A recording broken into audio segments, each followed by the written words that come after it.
अरहत वाङ्मय में कहा गया है, बहिया उड्ढमादाय नावकंखे कया इवि पुव्व कम्म खयट्ठाये इमं देहम समुद्धरे। हमारी इस दुनिया में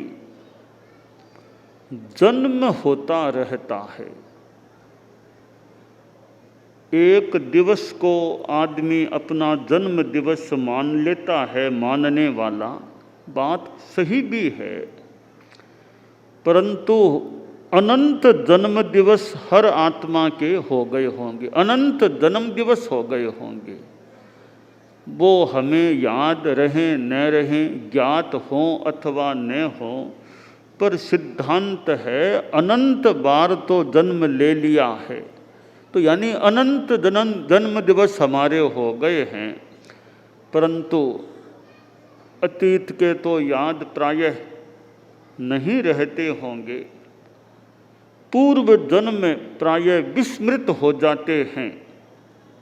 और विस्मृत क्यों हो जाते हैं कि यह जो स्थिति बनती है, पिछले जन्म में जब मृत्यु होती है उस समय ऐसी स्थिति बनती है, ऐसी कोई मूर्छा का सा आवरण आ जाता होगा कि पटाक से वो एक अध्याय मानो संपन्न हो गया, जीव दूसरी योनि में चला जाता है, अगले जन्म में चला जाता है और पिछले जन्म की स्मृति पर मानो आवरण सा आ जाता है।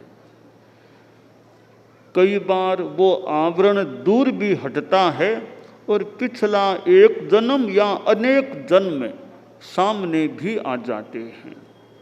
तो यह जन्म की परंपरा चल रही है। हर जीव ने अनंत अनंत बार जन्म ले लिए हैं। अनंत जन्मों में जब मानव जीवन के रूप में जन्म होता है, वह बड़ा महत्वपूर्ण होता है। यों तो देवगति का भी अपना महत्व हो सकता है, देवों की आसाधना भी न हो, पर देवों की अपेक्षा भी एक दृष्टि से मानव जन्म ज़्यादा महत्वपूर्ण है, क्योंकि यह साधना, अध्यात्म की जो आराधना, उत्कृष्ट आराधना मानव जीवन में की जा सकती है, वह अन्य किसी जन्म में नहीं हो सकती। मोक्ष की प्राप्ति होती है वो इसी मानव जीवन से होती है, और किसी भी जन्म से मोक्ष की प्राप्ति नहीं हो सकती।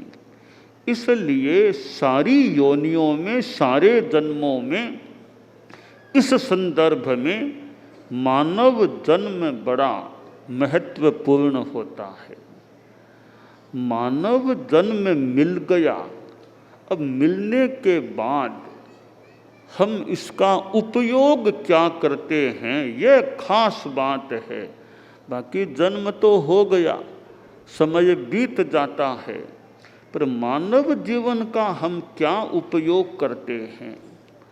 जो व्यक्ति अध्यात्म की साधना करता है, संयम चारित्र की आराधना करता है, सम्यक ज्ञान सम्यक दर्शन की उपलब्धि कर लेता है, तो एक मानव जीवन कितना ज़्यादा सार्थक सफल हो जाता है। और अध्यात्म की साधना का अवसर मिलना विशेष बात होती है।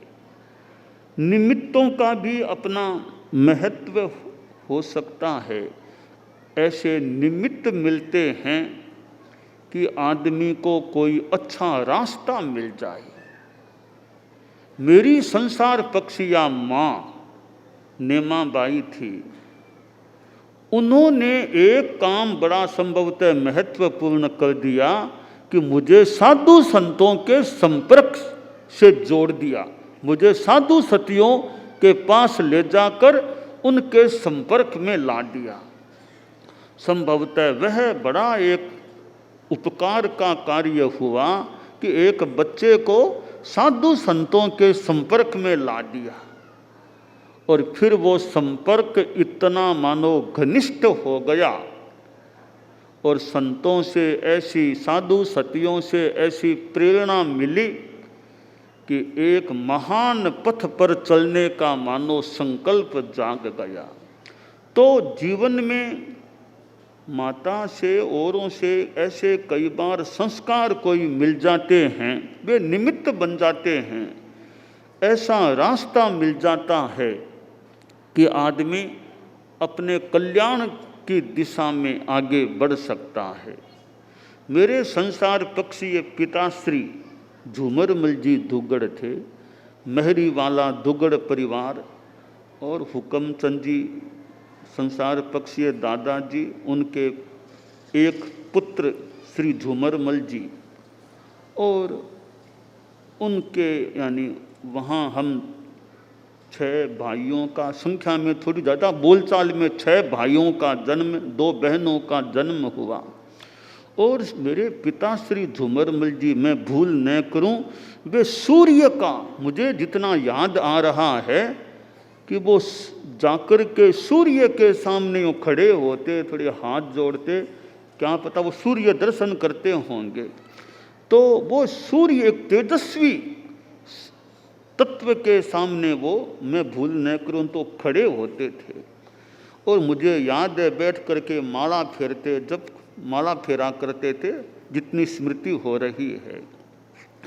तो एक माता पिता को देखने से कोई भीतर में कुछ प्रेरणा, कुछ संस्कार उपलब्ध हो सकता है। और ये योग है माता पिता का, किसको कितना साया मिले। मुझे संसार पक्षीय पिताश्री का लंबा साया नहीं मिला, मैं लगभग 7 वर्ष का था तभी उनका देहावसान हो गया था। और मुझे स्मृति है उनके देहावसान के आसपास के समय की स्थितियों की भी मुझे स्मृति है। और तो वो योग है, पिता का साया लंबा ज़्यादा, किसी को मिले किसी को न मिले। तो मुझे लगभग जब 7 वर्ष का था तभी संसार पक्षीय पिताश्री का साया उठ गया था। और फिर दादाजी संसार पक्षीय उस समय विद्यमान थे, यानी दादा के, यानी उन पिता के सामने बेटे का जाना, दादाजी विद्यमान थे, उनके सामने उनके बेटे का वियोग हुआ था। तो दादाजी संसार पक्षीय थोड़ी वृद्ध अवस्था में थे। और फिर परिवार में माजी थे, और हमारे संसार पक्षीय ज्येष्ठ भ्राता श्री सुजानमल जी दुग्गड़, वे यूँ मतलब परिवार में मुख्य एक व्यक्ति के रूप में, और 6 भाइयों में भी सबसे बड़े, और यूँ एक दादाजी को छोड़ दें तो फिर परिवार में एक मुखिया व्यक्ति के रूप में भी थे। तो इनके भी मानो साये में, संरक्षण में और कुछ मानो अनुशासन में रहने का मौका मिला। परिवार में किसी का अनुशासन अच्छा रहता है और अनुशासन को तवज्जो भी दिया जाता है, तो परिवार का अच्छा अनुशासित रूप रह सकता है। तो मुझे और हम कई भाइयों को श्री सुजानमल जी के यूँ मानो साये में, संरक्षण में, कुछ अनुशासन के अंतर्गत रहने का मौका मिला। और थोड़ी सी पढ़ाई भी राजेंद्र विद्यालय जैसे स्कूल में थोड़ी पढ़ाई भी करने का मौका मिला, थोड़ी बहुत अन्यत्र भी पढ़ाई की। और वो जीवन में एक रास्ता मिल गया, वो धर्म का और अध्यात्म का रास्ता। तो यह मानव जीवन हमें मिला है, इस मानव जीवन में कुछ कर सके वो खास बात होती है। और बाद में तो गुरुओं का साया मिला, गुरुओं का संरक्षण मिला। परम पूज्य गुरुदेव तुलसी जैसे एक गुरुदेव तुलसी उम्र में मेरे से तो बहुत बड़े थे, अंदाज 48 वर्ष मेरे से उम्र में बड़े होते थे। और उनका अपना अनुभव, उनका तो उनके पास, गुरुदेव के पास रहने का मौका मिला। आचार्य श्री महाप्रज्ञ जी उम्र में मेरे से करीब 42 वर्ष बड़े होते, उम्र में भी उनके चरणोपपात में भी रहने का मौका मिला। और साध्वी प्रमुखा कनक प्रभा जी के भी यत्किंचित आसपास यूँ रहने का कभी, क्योंकि वो भी मेरे से 21 वर्ष करीब उम्र में बड़ी थी। तो जब छोटा हम बाल मुनि थे तो छोटे बाल मुनि साध्वी प्रमुखा कनक प्रभा जी के पास नाश्ता करते थे यूँ, तो उनके पास भी रहने का, उनसे कभी प्रेरणा भी मिल जाती। तो यूँ कईयों के आसपास रहने का मौका मिला। और बचपन में स्कूल में पढ़ने का मौका मिला तो अध्यापकों का भी एक मानो एक साया कह दे या उनकी प्रेरणा कह दे, उनका अध्यापकत्व प्राप्त हुआ। और स्कूल में भी कई मास्टर जी भी या कोई अच्छी या मेहरबानी रखने वाले, और स्कूल में भी थोड़ा अच्छे रूप में कुछ थोड़ा काम करने का भी यूँ मौका मिला। और मास्टर जी ने कि मोनिटर बनाओ, इस तुम मोनिटर बन जाओ, मोनिटर तुमको बनाते यूँ, तुम कक्षाध्यापक के मोहनलाल मोनिटर इसको बनाते हैं यूँ। कभी मोनिटर के रूप में, कभी कक्षा प्रतिनिधि, जो भी इस रूप में भी थोड़ा स्कूल में भी थोड़ा काम करने का मौका भी मिला। तो यूँ यह तो मेरी और कितनों के अपने अनुभव होंगे, हमारे इतने साधु साधियाँ अपने अपने उनके अनुभव होंगे। चूँकि वो किसी किसी व्यक्ति का यह सारा एक हो जाता है, इतने वक्तव्य आदि आदि हुए हैं, तो इसको प्रमोद भाव मान लें, श्रद्धा भाव मान लें, कुछ भी मान लें, शिष्टाचार मान लें कि हमारे साधु साधियाँ हैं, श्रावक श्राविकाएँ भी हैं ऐसे। तो साधु साधियों के भी अपने भाव, अपना चिंतन, अपनी क्षमताएं, अपनी योग्यताएं हैं। इधर संसार पक्षीय दुग्गड़ परिवार है, दुग्गड़ परिवार के भी कितने सदस्य हैं। और हमारे 6 भाइयों में 2 नंबर के भाई श्री अमरचंद जी दुग्गड़, उनका भी कई वर्षों पहले ही देहावसान हो गया था। हमारे तीसरे भाई केसरी चंद जी, उनका भी देहावसान हो गया था। फिर हमारे सूरज कर्ण जी जो भाई मेरे से ठीक बड़े, इनकी पुत्री साध्वी चारित्र यशा और श्री सुजानमल जी की पुत्री साध्वी सुमति प्रभा, ये दोनों संसार पक्ष में सगी भतीजियाँ होती है, दोनों आपस में कजिन बहनें हैं। सुमति प्रभा जी पहले समणी बनी थी, फिर साध्वी बनी। चारित्र यशा सीधी मुमुक्षु से साध्वी बनी थी मेरे पास सुजासर में। तो यूँ सूरज कर्ण जी की भी बेटी हमारे यहाँ धर्मसंघ में है, सुजानमल जी की भी बेटी है। और श्रीचंद जो संसार पक्ष में मेरे से छोटा है। तो यूँ ये हमारे 6 भाई संसार पक्ष में, तो कई तो हम एक समान लगभग समान उम्र के से थे, तो साथ में रहना करना, पर मुझे तो ज़्यादा साथ रहने का मौका मिला ही नहीं। 12 वर्ष का था तब तो घर छोड़ ही दिया मैंने। तो मैं तो ज़्यादा इनके साथ रहा हूँ, मैं तो ज़्यादा इन्हीं के साथ रह रहा हूँ। परिवार के साथ तो मैं 12 साल करीब मान लो, उसमें भी अंतिम कुछ मैं तो साधु संतों के जाने लग गया। तो मैं तो इनके साथ ज़्यादा वर्षों से रह रहा हूँ। दिन में रात में संतों के आसपास रहने का, दिन में साधियों का भी संपर्क हो जाता है। तो वो परिवार तो संसार पक्षीय परिवार है, संसार पक्ष का। यह हमारा धर्म का परिवार है, धर्म परिवार है, यह बड़ा परिवार है। मैं छोटे परिवार से निकलकर मानो बड़े परिवार में आ गया, बड़े परिवार का सदस्य बन गया था। और जीवन में आदमी को कोई आदर्श बनाने का भी प्रयास करना चाहिए। उस आदर्श के अनुरूप, ठीक है आदर्श बहुत ऊंचा है, वहाँ तक पहुँचना मान लो कठिन है। थोड़ा हाथ को ऊंचा करें, जितना ऊंचा जा सके उतना पूरा आदर्श के अनुरूप आचरण न भी कर सकें तो 40%, 50%, 60%, जितने परसेंट में आदर्श के निकट जा सकें, तो पहले आदर्श कोई बना लें, फिर उसके निकट जाने का प्रयास करें, चलते चलते कभी एकदम निकट पहुंचकर आदर्शमय भी हम बन सकते हैं। तो जीवन में कुछ सिद्धांत आदर्श आदमी बना लेता है और उसको ध्यान में रखते हुए गति करता है, तो जीवन में अच्छा आदर्श है, उत्तम आदर्श है, तो अच्छी गति प्रगति भी हो सकती है।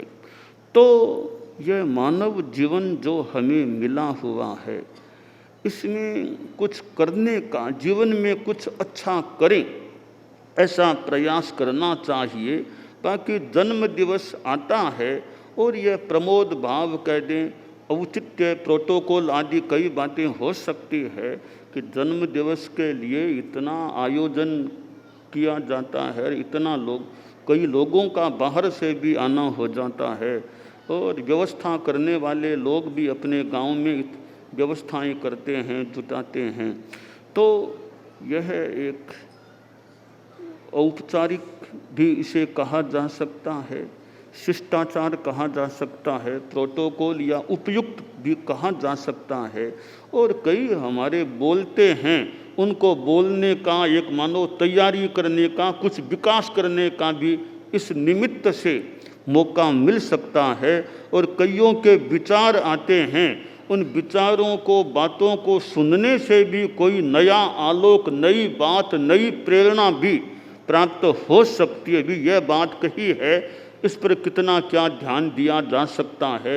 यूँ वक्ताओं के बोलने से श्रोता को भी कोई अच्छा एक पथ दर्शन, परामर्शन, कुछ तत्व भी प्राप्त हो तो हो सकता है। तो हमारा यह धर्म संघ है और जिसमें हम रह रहे हैं और जहाँ हमें साधना का, विकास का मौका मिलता है, तो हमारे साधु साध्वियाँ, समणियाँ, इधर श्रावक श्राविकाएँ हैं, इतनी संस्थाएँ हैं, यह इतना हमारा एक धर्म संघ जो इतने कई अंगों वाला है, कितनी संस्थाएँ हैं और संस्थाओं के द्वारा भी कार्य करने का प्रयास होता है। और यह 6 दिनों का आयोजन जो आज शुरू हुआ है, 6 दिन जैसी योजना बनाई गई थी, तो 6 दिनों में आज ये प्रथम दिन बैसाख शुक्ला नवमी का दिन आया है। और यह एक हर आदमी का अपना जन्म दिवस होता है, तो जन्म दिवस मनाना ही है। तो कोई अगर प्रेरणा मिल जाए, प्रेरणा जाग जाए, तो एक अच्छी जन्म दिवस को मनाने की भी। बाकी जन्म दिवस तो सामान्य बात, जन्मना कोई बड़ी बात नहीं है। एक कीड़ा भी जन्म लेता है, चिंटी भी जन्म लेती है, जन्म लेना कोई बड़ी बात नहीं, सर्वसाधारण बात है, सर्वसाधारण, इसमें कोई विशिष्टता नहीं होती है। बड़े बड़े महापुरुषों ने भी जन्म लिया है, छोटे से छोटे प्राणियों ने भी इस दुनिया में जन्म लिया है। तो जन्म दिवस मनुष्यों को क्या, एक चिंटी का भी अपना जन्म दिवस होता है, एक वनस्पति काय का भी अपना जन्म दिवस होता है। जन्म दिवस तो मानो हर प्राणी का होता है, ऐसा प्रतीत होता है। पर किसी किसी का जन्म दिवस आयोजन के रूप में मनाया जाता है, हर किसी का जन्म दिवस बड़े आयोजन के रूप में नहीं मनाया जाता है। फिर भी खुद के लिए भी मेरा बर्थडे आज है, ऐसा बच्चों में और में लोगों में एक उत्साह भी, आज मेरा बर्थडे, जन्म दिवस है। तो बर्थडे, जन्म दिवस, दोनों में थोड़ा अंतर। बर्थडे अंग्रेजी का शब्द है, जन्म दिवस थोड़ा हिंदी का शब्द है। तो कोई सन दिनांकों के हिसाब से बर्थडे मना लेते होंगे, कई तिथि के हिसाब से मना लेते होंगे। तो जन्म दिवस में कोई बड़ी बात नहीं है, यह सर्वसाधारण चीज़ है, इसमें कोई वैशिष्ट्य नहीं होता है। बस जीवन में आदमी अच्छा पुरुषार्थ करने का प्रयास करे। दुनिया में आदमी भाग भरोसे न बैठे कि भाग में है सो हो जाएगा। भाग भरोसे बैठा रहने वाला अभागा आदमी होता है। इसलिए हमें भाग भरोसे नहीं बैठना चाहिए, कुछ करना चाहिए। कदम कदम आगे बढ़ाओ, कदम कदम आगे बढ़ने का प्रयास करो। बैठे निठल्ले मत रहो, कुछ करो, जीवन में कुछ करने का उत्साह रहे। अच्छी राह मिले, भीतर में चाह हो, अच्छी राह मिले, उत्साह जागृत रहे, कुछ आदमी करता रहे तो आदमी कहीं पहुंच भी सकता है और कुछ अपने जीवन में प्राप्त भी कर सकता है। तो हम सभी, यह जन्म दिवस तो सबका है, इसमें कोई बड़ी बात नहीं है, कोई ज़्यादा सार की बात भी शायद नहीं हो, परंतु ठीक है, किसी किसी व्यक्ति का आयोजन के रूप में मना लिया जाता है। तो कितनों ने, आज तो पहला दिन है वैसे, अभिव्यक्तियाँ भी की है और अपने भाव प्रमोद भावनाक मंगल भावनाक ऐसे अर्पित भाव अर्पित किए हैं। तो हम सभी अपने जीवन में ऐसा कुछ करें कि आगे कभी जीवन लेना न पड़े, जन्म लेना न पड़े, अजन्मा बन सके। किसी जन्म में अजन्मा होने की साधना सिद्ध हो जाए, वो जन्म अपने आप में एक अपेक्षा से सिद्ध हो सकता है, यानी सार्थक हो सकता है। तो जन्म से अजन्म की ओर आगे बढ़ने का हम प्रयास करें, यह हमारे लिए श्रेयस्कर हो सकता है। दानान सिद्धम अभय पयाणम सच्चे सुया अणवज्जं वयंती तवे सुया उत्तम बंभचेरम लोगुत्तमे समणेणाय पुत्ते। हम सिद्ध योगी आचार्य श्री महाप्रज्ञ से प्रेक्षा ध्यान का एक प्रयोग करें। आपको एक प्रयोग कराया जा रहे हैं श्वास प्रेक्षा का। 5 सेकंड में श्वास लेना है, 5 सेकंड भीतर रोकना है और 5 सेकंड रेचन करना है और 5 सेकंड बाहर रोकना है। इस प्रकार 20 सेकंड में एक श्वास। सावधान रहे, श्वास भरे, भीतर रोके, रेचन करे,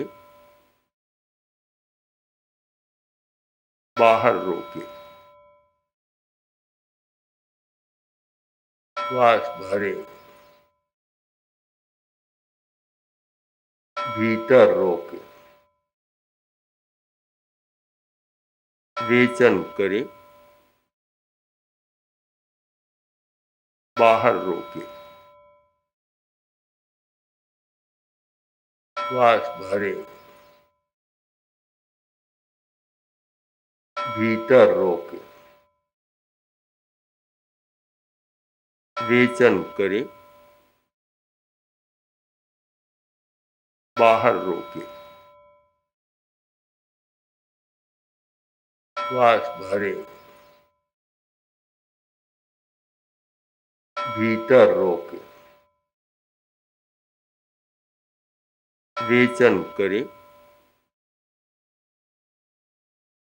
बाहर रोके,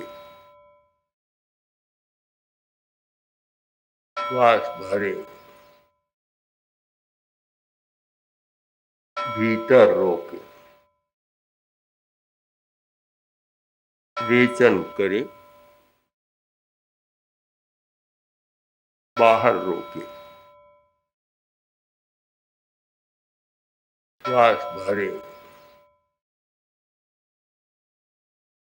भीतर रोके, रेचन करे, बाहर रोके, श्वास भरे। प्रयोग संपन्न। तो ये ध्यान के बहुत छोटे प्रयोग कराए हैं और इनका स्वयं बार बार अभ्यास करें तो एक अच्छा अभ्यास हो सकता है। ओम आत्मा।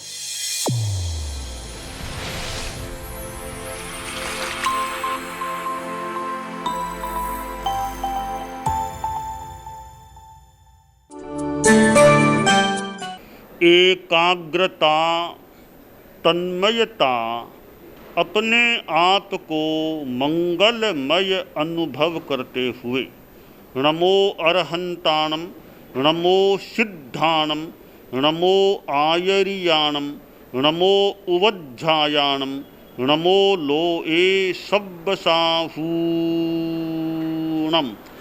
एसो पंच नमोक्कारो सब्ब पाव पणासनो मंगलाणं च सब्बे सिंह पढ़मं हव इ मंगलम चत्तारि मंगलम अरहंता मंगलम सिद्धा मंगलम साहू मंगलम केवलिपन्नत्तो धम्मो मंगलम चत्तारि लोगुत्तमा अरहंता लोगुत्तमा सिद्धा लोगुत्तमा साहू लोगुत्तमा केवलिपन्नत्तो धम्मो लोगुत्तमो चत्तारि शरणं पवज्जामि अरहन्ते शरणं पवज्जामि सिद्धे शरणं पवज्जामि साहू शरणं पवज्जामि केवलिपन्नत्तं धम्मं शरणं पवज्जामि